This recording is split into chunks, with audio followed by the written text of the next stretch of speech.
प्रिय साथियों नमस्कार। मैं संजू कुमारी सरोज आप सभी का सरोज संपदा चैनल पर सहृदय स्वागत करती हूँ।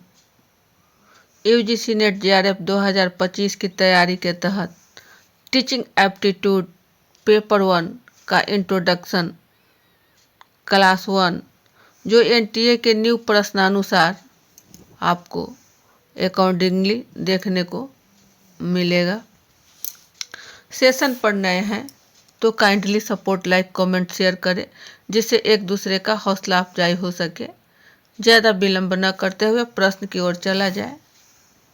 जो प्रश्न आपको एनटीए में जो पूछा गया है उसी के आधार पर आपको आज का क्लास होंगे।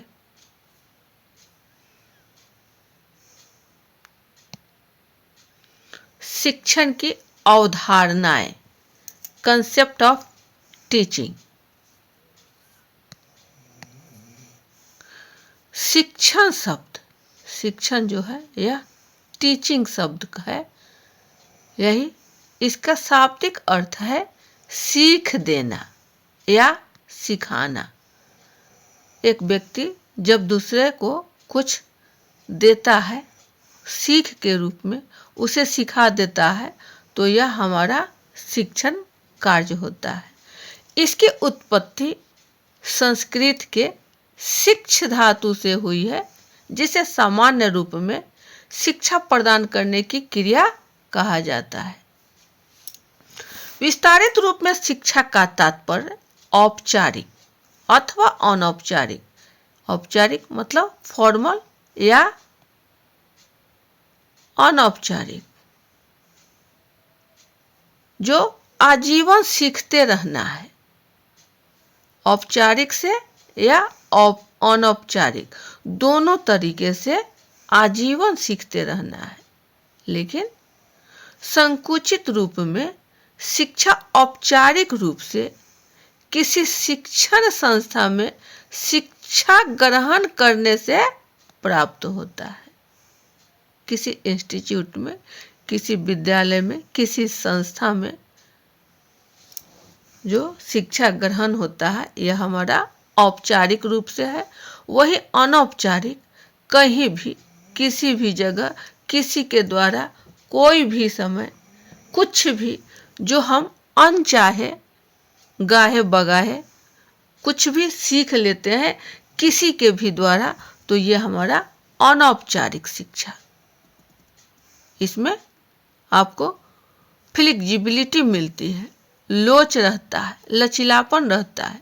यहाँ समय की पाबंदी नहीं होती है। शिक्षण का उद्देश्य अधिगम उत्पन्न करना। इसका जो उद्देश्य है यह आपको अधिगम उत्पन्न करना है। शिक्षण एवं अधिगम दो अलग अलग संप्रत्यय है, किंतु आपस में घनिष्ठ संबंध है। संप्रत्यय मतलब जो किसी भी चीज को कहते ही, सुनते ही उसकी छवि, उसकी आकृति हमारे मनस्पटल पर आ जाए, वह हमारा संप्रत्यय है। तो शिक्षण एवं अधिगम अलग अलग दो संप्रत्यय है, फिर भी ये आपस में घनिष्ठ संबंध रखते हैं। यह एक ऐसी प्रक्रिया है जिसमें भिन्न भिन्न कारक शामिल होते हैं, जो सीखने वाला इस प्रक्रिया के द्वारा ज्ञान तथा कौशल को अर्जित कर लक्ष्य की प्राप्ति करता है। शिक्षण मानवीय मूल्य को विकसित करता है। यह मानवीय मूल्य से मतलब इथिक्स, नैतिक। आज शिक्षण का उद्देश्य छात्रों में अधिगम करके सीखने की गतिशीलता लाना है, जो मस्तिष्क में विराजमान हो। गतिशीलता मतलब दोनों ओर से छात्र और शिक्षक अंतःक्रिया करके जो सीखते हैं वह मस्तिष्क में विराजमान हो। शिक्षण की प्रकृति, नेचर ऑफ टीचिंग। इसकी प्रकृति क्या है, यह हमारा नैसर्गिक गुण क्या बतलाता है। जब एक व्यक्ति दूसरे व्यक्ति को अपने ज्ञान, कौशल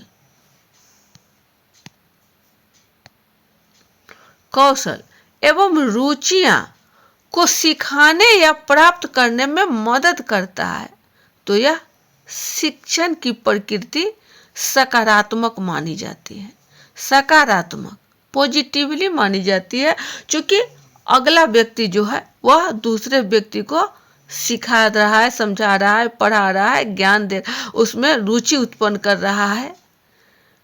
इसमें शिक्षक की भूमिका महत्वपूर्ण होती है, जो किसी को सिखा दे, समझा दे, इस प्रकार उसकी जो भूमिका है वह महत्वपूर्ण होती है, जो गहन विश्लेषण पर आधारित शिक्षण की प्रकृति का बोध कराता है। इसका वाइटल पॉइंट है कि शिक्षण एक गतिशील प्रक्रिया है। यह एक गतिशील है, यह स्थिर नहीं है, यह कंटिन्यूटी है, यह लगातार चल रहा है। शिक्षण एक त्रिध्रुवीय प्रक्रिया है। त्रिध्रुवीय में आपको शिक्षक, छात्र और पाठ्यक्रम, ये तीन हमारा काम आते हैं।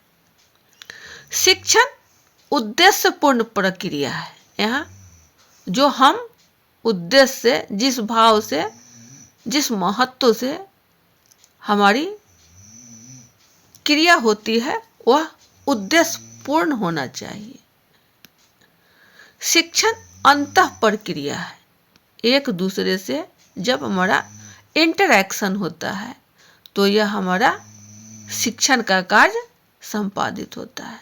शिक्षण जो है यह उपचारात्मक प्रक्रिया है, यह डायग्नोस्टिक है।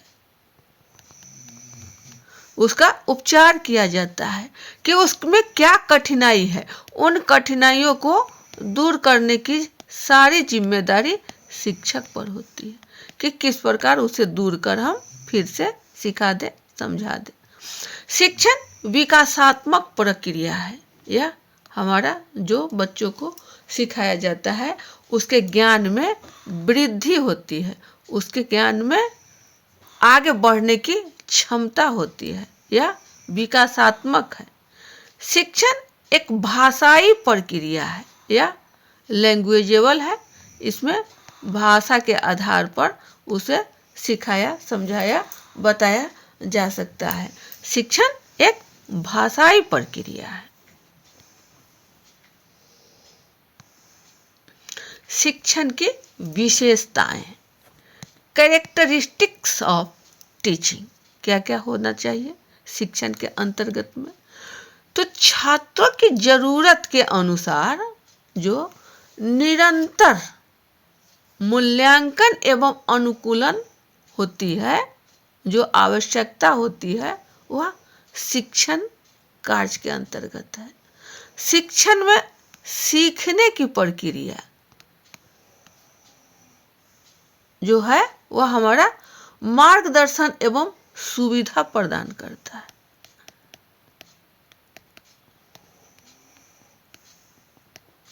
शिक्षक जो है एक फैसिलिटेटर का काम करता है, वह सुगम करता है, वह रास्ता बताता है कि क्या करना है, कैसे करना है। ये शिक्षण की विशेषताएं होती है जो छात्रों में ज्ञान पैदा करे, कौशल प्रदान करे, उसे मूल्यों में बढ़ोतरी करे, इथिक्स।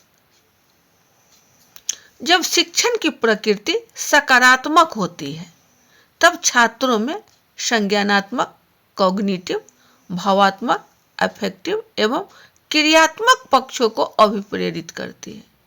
जब पॉजिटिवली हो तब शिक्षण, टीचिंग क्या है, तो यह कला एवं विज्ञान दोनों है।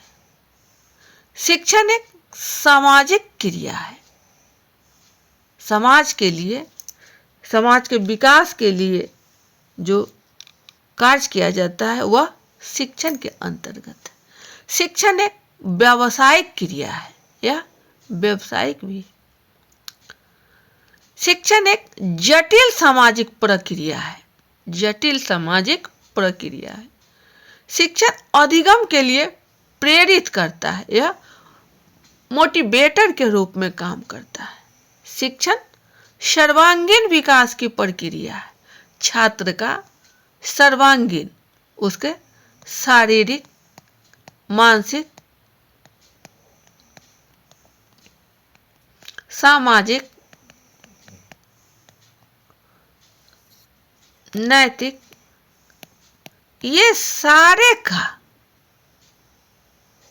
विकास की जिम्मेदारी शिक्षण द्वारा, जो शिक्षण पर निर्भर करता है। शिक्षण गतिशील प्रक्रिया है। शिक्षण त्रिध्रुवीय प्रक्रिया है। शिक्षण में संप्रेषण की प्रधानता है या टू वे कम्युनिकेशन के आधार पर शिक्षण प्रक्रिया है, न कि वन वे मेथड। जिस प्रकार हम पेट्रोल पंप पर जाकर गए, 1 लीटर पेट्रोल चाहिए, 2 लीटर पेट्रोल चाहिए, 3 लीटर पेट्रोल चाहिए और हमें मिल गया और हम गाड़ी रेस कर चल दिए। नहीं, यह टू वे कम्युनिकेशन होना चाहिए। छात्र भी और शिक्षक भी अपनी बातों को सुने, समझे और कठिनाई का निदान करें। शिक्षण द्वारा बौद्धिक चरित्र का निर्माण होता है।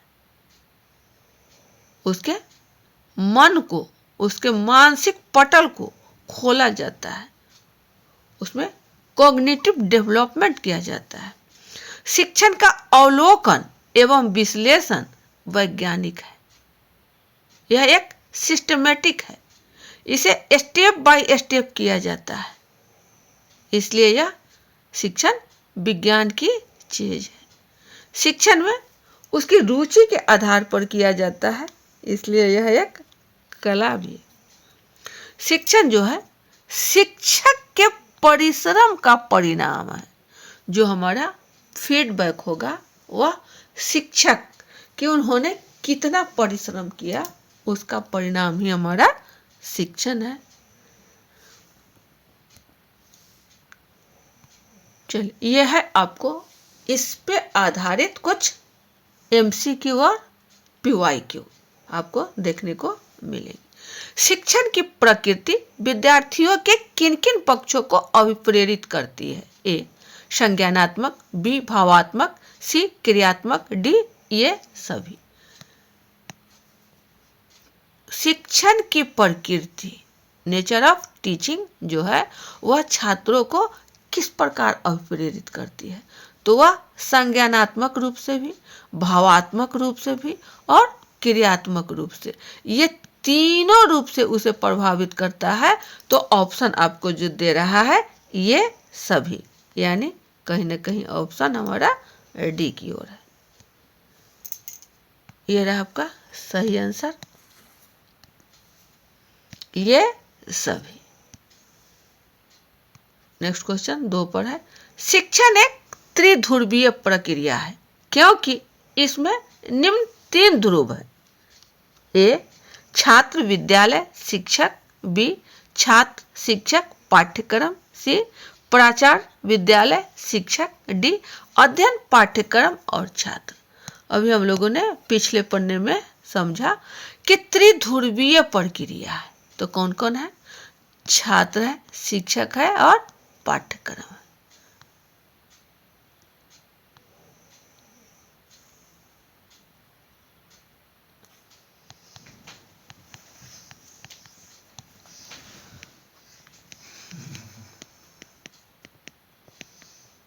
ये आपका शिक्षक, छात्र और पाठ्यक्रम, यही हमारा ऑप्शन B हो जाएगा। सही आंसर का मिलान है। अगला प्रश्न 3 में है। निम्नलिखित में से कौन सा कथन शिक्षण की प्रकृति को दर्शाता है? A यह एक कला है, B यह एक विज्ञान है, C यह विज्ञान एवं कला दोनों है, D न तो कला है और न ही विज्ञान। क्या हो जाएगा हमारा सही विकल्प। तो शिक्षण की प्रकृति जो अभी हम लोगों ने देखा कि शिक्षण यह एक कला एवं विज्ञान है, यानी दोनों है। विज्ञान इसलिए है कि यह सिस्टमेटिक रूप से होता है कि कितना उसे चाहिए, किस यूनिट से कितना क्वेश्चन हो, कितना उसे बताना है, समय की पाबंदी हो और पाठ्यक्रम के आधार पर उसे संपादित करना है। कला उस छात्र शिक्षक की रुचि, उसके भाव भंगिमा, जो संप्रेषण है एक दूसरे को समझ में आ जाए, इस प्रकार कला भी है। शिक्षण पढ़ाने की एक कला है कि किस कौशल को, किस मेथड से बच्चे को हम इनपुट कर सके। तो शिक्षण एक कला है, यानी यह विज्ञान एवं कला दोनों है। ऑप्शन हमारा सी।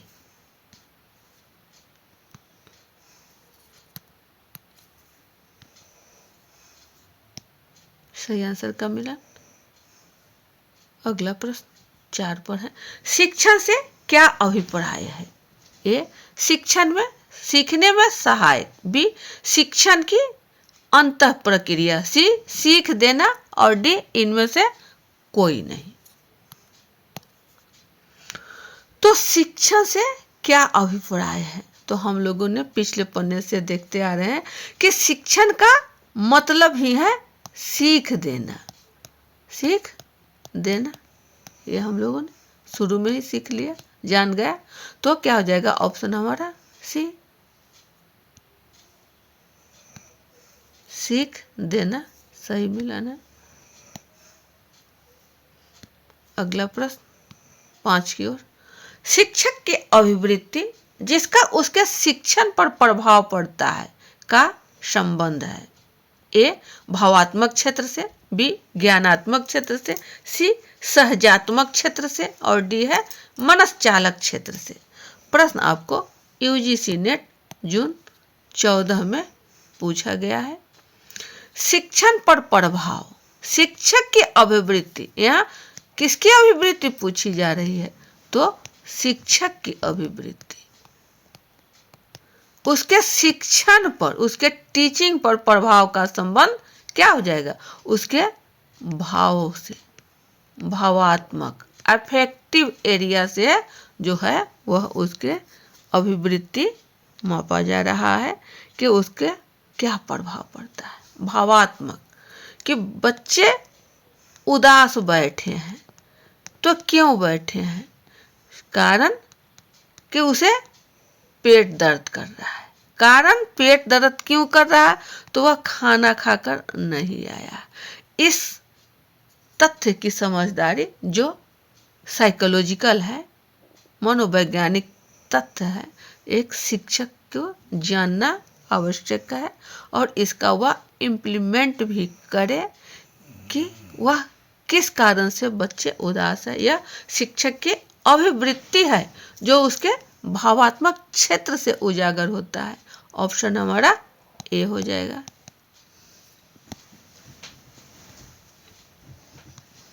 यह हमारा सही आंसर का मिला, ऑप्शन ए। अगला प्रश्न है 6 पर, एक अच्छा शिक्षक वह है जो ए, उपयोगी सूचनाओं देता है। बी, संकल्पना और सिद्धांतों को स्पष्ट करता है। सी, विद्यार्थियों को मुद्रित नोट्स देता है। डी, विद्यार्थियों को सीखने के लिए अभिप्रेरित करता है। प्रश्न आपको यूजीसी नेट जून 15 में पूछा गया है। सही विकल्प क्या हो जाएगा हमारा, उपयोगी सूचना देने से वह एक अच्छा शिक्षक की कवायद में नहीं है। कंसेप्ट, संकल्पना और सिद्धांतों को स्पष्ट करना ही उचित नहीं है। विद्यार्थियों को मुद्रित नोट्स, जो प्रिंटेड मैटर है, उसे दे देना भी यह यहाँ उपयुक्त नहीं है। विद्यार्थियों को सीखने के लिए अभिप्रेरित करता है, मोटिवेट करता है, उसमें कूट कूट कर भरा जाता है कि कैसे वह सीख जाए। तो तो ये हमारा कहीं ना कहीं वाइटल पॉइंट है, ऑप्शन डी की ओर है। ये रहा आपका सही आंसर का मिलान कि विद्यार्थियों को सीखने के लिए अभिप्रेरित करता है। तो ये थे आपके कुछ चुनिंदा प्रश्न जो एमसीक्यू और पीवाईक्यू भी देखने को मिले। पीछे से हम लोग और हो जाए कि क्या क्या हम लोगों ने इस क्लास में समझे, एक बार रिवीजन के तौर पर।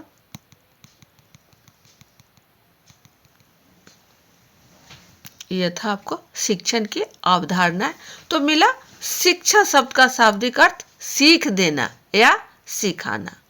यह जो है औपचारिक अथवा अनौपचारिक दोनों रूप से हो जाएगा, जो हमें आजीवन सीखने के लिए प्रेरणा देता है, प्रेरित करता है। संकुचित रूप में शिक्षा जो है वह औपचारिक रूप से किसी भी जगह बंध जाना ही संकुचित रूप में है। शिक्षण के दो संप्रत्यय अधिगम एवं शिक्षण जो है यह हमारा दो संप्रत्यय है जो दोनों आपस में घनिष्ठ संबंध रखते हैं। सीखने वाला इस तथ्य को ज्ञान एवं कौशल जो अर्जित कर लक्ष्य की प्राप्ति करता है, यह हमारा मानवीय मूल्य को विकसित करता है। छात्र को सीखने की गतिशीलता लाना उसके मस्तिष्क में विराजमान हो। यह है आपका शिक्षण की प्रकृति, गतिशील है, त्रिध्रुवीय, उद्देश्यपूर्ण, अंतः प्रक्रिया, उपचारात्मक, विकासात्मक, एक भाषाई प्रक्रिया। शिक्षण सामाजिक, कला एवं विज्ञान, व्यावसायिक क्रिया, जटिल सामाजिक प्रक्रिया, अधिगम के लिए प्रेरित करना, सर्वांगीण विकास करना, गतिशील प्रक्रिया, त्रिध्रुवीय प्रक्रिया, संप्रेषण प्राधान्य होना, बौद्धिक चरित्र का निर्माण, अवलोकन एवं विश्लेषण वैज्ञानिक रूप से शिक्षक के परिश्रम का परिणाम ही शिक्षण की विशेषताएं हैं। और यह है आपका प्रश्न।